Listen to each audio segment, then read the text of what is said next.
Our next guest founded the world's biggest hedge fund from his apartment in New York City. That's where it all began.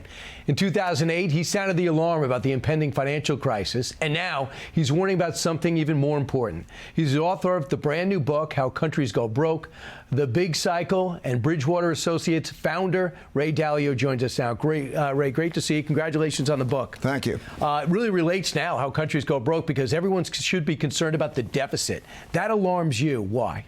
Well, there's a supply-demand, you know. When there's a lot of debt, it has to be sold, and there is not enough buyers for that debt. And when that happens, bad things happen, like interest rates go up and the economy goes down.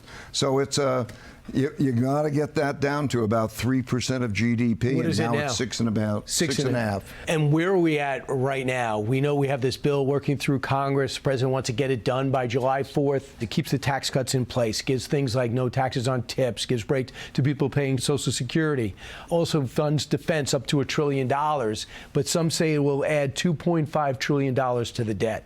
Everybody I speak with on both sides of the aisle agree that it's got to be at 3% of GDP. It's like, but politics. We're having politics. The country is at war, two sides, the left, the right, the issue of how do you run the country. Very, very big differences.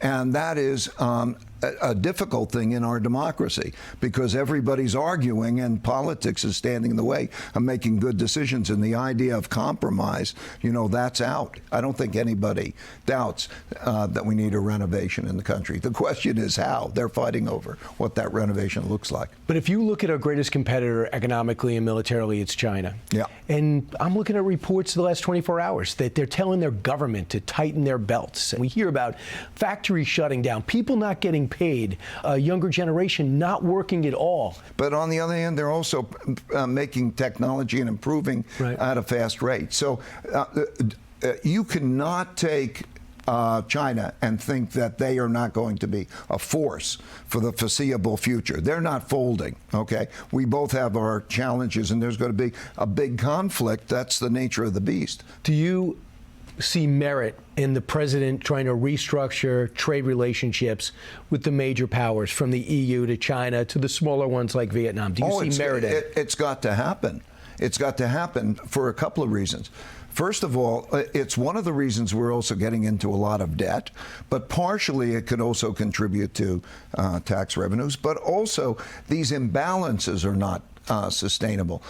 They're not sustainable not only because of the debt issue and the trade issue to make it more competitive, but you also have a situation of security. I mean, how can you be dependent on imports from China? We've come to a world now in which there must be much more self-sufficiency. The president went overseas and reset relations, or maybe reinvigorated relations with the UAE, with Qatar, and Saudi Arabia. Was that a wise move? And you, as an investor, have you also looked at investments with countries like that? I was at the Saudi Arabian gathering, and I thought that was terrific. Lots of deals. Are you worried about the dollar no longer being the world's currency? Yes, I'm worried about, when we say the world's currency, let me be clear. I think all the countries have debt problems now. You're buying gold, and you also you're not afraid of the cryptocurrency. You're also invested in there. Is that necessary? Would you recommend that for everybody? Money has to be a medium of exchange and a storehold of wealth. And I think because we have a debt problem, and then you have to look at the alternative monies. Right. Quick thing about you personally. So you start off, you weren't a scholar in high school. We went to the same. I hated high school. Yeah, we went to the same college, Long Island University. Yes. I'm thrilled to be able to say that. And you went there, and you said you found yourself there. Did they see the potential in you there, or did you begin to find how much you love business? Well, I loved markets when I was 12. When I got to college and I could pick the courses I liked and I had the freedom and all of that, I loved college. And do you remember the days clearly when it was you in a 2-bedroom apartment in New York City, where starting your company with just 2 employees? Yeah, a guy. Did you have this vision that Ray Dalio would be what Ray Dalio is? No, of course not. And I played the game. I just liked the game. And it's still now, I just like the game. Bridgewater will be 50 years this year. What a dream. And now pick up his book to learn more and stay ahead of the curve and find out where this country's going, how countries go broke. All right, thanks so much for everything. Great to see you. Thank you, Brian. All right, and I hope this is the first of many interviews. See you at LIU. Absolutely. Okay, at the reunion.